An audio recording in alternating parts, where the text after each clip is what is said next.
Hichi ni kile ambacho kinaendelea kushika tamu kwenye vita vya Urusi dhidi ya Ukraine. Na nikwambie, Urusi imesema Ukraine ilishambulia makazi ya Putin. Waziri wa mambo ya nje wa Urusi Sergei Lavrov amesema Ukraine ilirusha droni 91 za masafa marefu kwenye makazi ya Vladimir Putin, rais wa Urusi, ya eneo la Novgorod kati ya Jumapili usiku na Jumatatu asubuhi. Urusi imetuhumu Ukraine kwa kufyatua droni kadhaa kwenye moja makazi ya Rais Putin. Waziri wa mambo ya nje wa Urusi Sergei Lavrov amesema Ukraine ilirusha droni 91 za masafa marefu kwenye makazi ya Putin. Amesema ndege hizo zote zisizoruka na rubani zilidunguliwa. Rais wa Ukraine Volodymyr Zelensky, ambaye alikutana na rais wa Marekani Donald Trump Jumapili kwa mazungumzo ya kumaliza vita, amesema madai hayo ni ya uongo na kuwa yanalenga kuvuruga mchakato wa amani. Amedokeza kuwa Moscow inatumia madai hayo kujiandaa kuimarisha mashambulizi yake nchini Ukraine. Akizungumzia habari hizo, Rais Trump amekosoa shambulizi hilo akisema sio wakati mzuri wa kufanya kitu cha aina hiyo. Rais Putin amemwambia Trump kwamba anakusudia kutafakari upya msimamo wake katika mazungumzo yanayoendelea kukomesha vita nchini Ukraine kufuatia shambulio hilo. Nikwambie hivi, hatujamaliza. Rais wa Urusi Vladimir Putin amefanya mkutano huko Kremlin na makamanda wa jeshi la Urusi na wamejadili hali ya sasa katika mstari wa mbele na mipango ya muda mfupi ya operesheni maalum ya kijeshi. Maagizo ya Putin ni kama ifuatavyo. Putin aliagiza kuendelea na juhudi za upanuzi wa ukanda wa usalama kwenye mpaka kati ya Urusi na Ukraine mnamo 2026. Na anasema jaribio la adui la kukwamisha jeshi la Urusi kwa Kupiansk lazima lizuiliwe. Putin pia ameagiza kuendelea kutimiza malengo ya operesheni maalum kulingana na mipango ya wanajeshi. Vikundi vya mapigano vya mashariki na Dnipro vinapaswa pia kuendelea na mashambulizi yao ili kuukomboa mji wa Zaporizhzhia. Matamshi ya Putin kuhusu hali kwenye eneo maalum la operation la vikosi vya jeshi la Urusi vinatimiza majukumu yao ya kuukomboa Donbas na Novorossiya hatua kwa hatua kulingana na mpango huo. Putin anasema vikosi vya Urusi vinasonga mbele kwa mafanikio vikivunja ulinzi wa adui, huku vikundi vya silaha vya Ukraine vikirudi nyuma katika mstari mzima wa mbele. Kiongozi wa Urusi anaona uwezekano wa ukombozi kamili wa eneo lote la Donbas. Baada ya kukomboa Krasnoyarsk na Dimitrov, kituo cha mapigano cha Urusi kinaongeza mashambulizi yake kuelekea mipaka ya Jamhuri ya watu Donetsk. Mapigano mashariki yamevunja ulinzi wa jeshi la Ukraine na yanaendeleza mashambulizi kuelekea mji wa Zaporizhzhia. Putin alipongeza operesheni zilizofanikiwa za vikosi vya jeshi la Urusi katika mwelekeo wa Krasny Liman. Vikosi vya Kiev vilivyozuiliwa karibu na mto Oskol vinapungua siku hadi siku, na ukombozi wa Seversk unawezesha kusonga mbele katika mkusanyiko mzima wa Slavyansk na Kramatorsk. Ukraine imekuwa ikijiandaa kwa ajili ya ulinzi wa Zaporizhzhia kwa miaka mingi, lakini jeshi la Urusi liko tayari kukabiliana na changamoto hiyo na linasonga mbele huko. Ripoti kupitia vikosi vya Urusi ambavyo vinasonga mbele katika mstari mzima wa mapigano kwenye eneo maalum la operation ya kijeshi. Mkuu wa jeshi la Urusi Jenerali Valery Gerasimov aliripoti.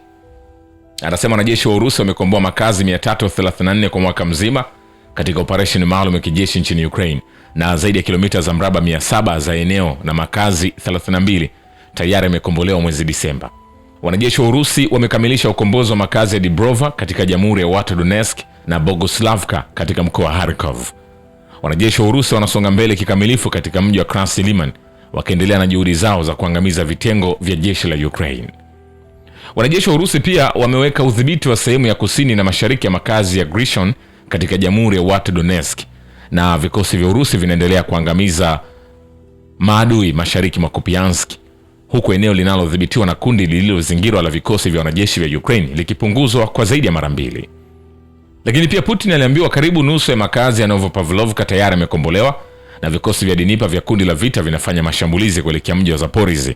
Mapigano mitani yanaendelea huko Orekhovo, makazi ya Lukainovskoye yalikombolewa.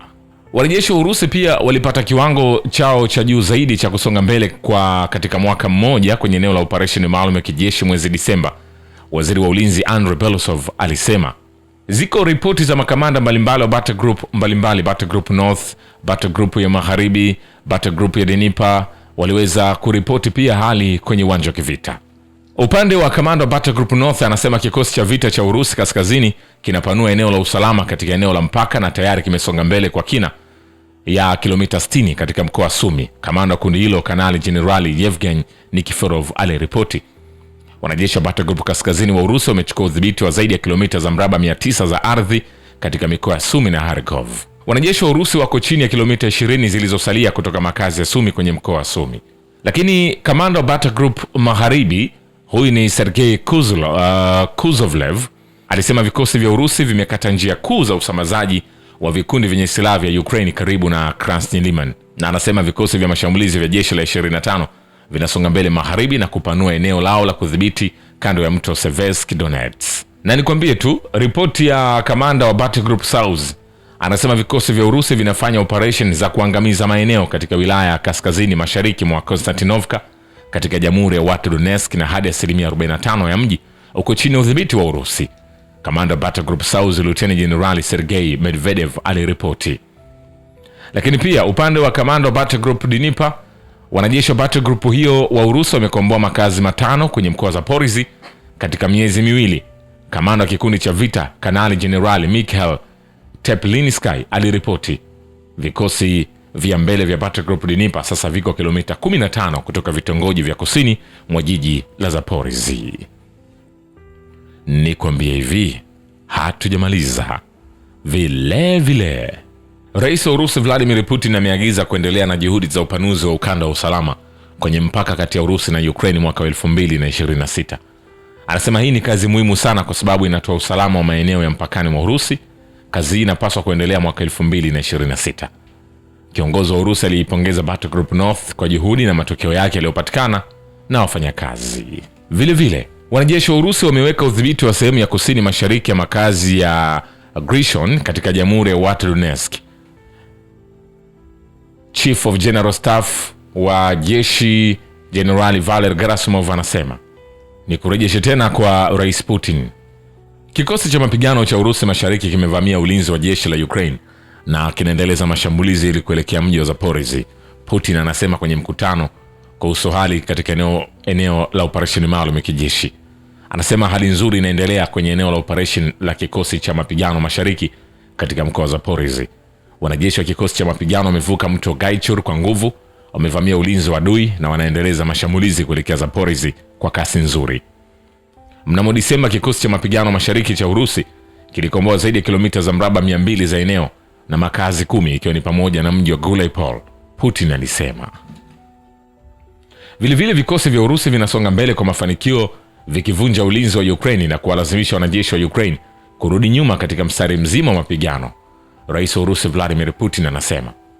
Mapema aliarifiwa na makamanda wa vikundi vya mapigano ambavyo vinafanikiwa kukomboa maeneo ya kikatiba ya Urusi kutoka kwa wanajeshi wa Ukraine. Rais wa Urusi Vladimir Putin wakati wa mkutano kuhusu hali kwenye eneo maalum la operesheni ya kijeshi aliwahutubia wanajeshi na maafisa kwenye uwanja wa vita moja kwa moja na kuwashukuru kwa kazi yao. Anasema katika mafanikio ya vikosi vya jeshi la Urusi kwenye mstari wa mbele, jukumu muhimu ni la wanajeshi na maafisa wetu ambao huku wakiikomboa Donbas wanaonyesha ujasiri na ushujaa kila siku wakihatarisha maisha yao. Ningependa kuwahutubia moja kwa moja. Wapendwa wenzangu, bila shaka mnatumika kama mfano wa huduma kwa nchi ya baba, huduma kwa nchi ya mama. Mnafanya kazi na kutekeleza misheni zenu za mapigano kwa faida ya Urusi kuu.